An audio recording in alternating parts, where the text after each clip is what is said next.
Hi guys! It's me Mariel. So I'm here at Morph Aesthetics Marilao branch. So magpapa-CO2 fractional laser ako. So at pang 4th session ko na siya. So yun yung iba nilang mga ino-offer na services.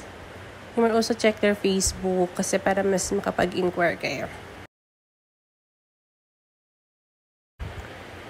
Ayan, so andyan na tayo sa mismong room kung saan yung gagawin ng aking procedure.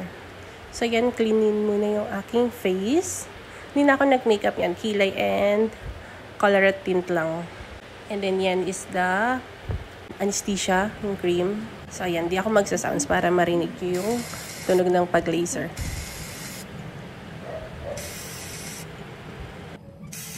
Yes, masakit siya, lalo sa mga gilid na part kasi yun yung manipis yung mga skin natin. So, ayan, finish na siya. So, nalagyan na rin ako ng parang serum. Ang ganda ng place nila, super linis, and then super pait ng mga staff. So, ayan, nasa sasakyan ako pa uwi niyan. So, ayan, medyo halata na yung pamamaga.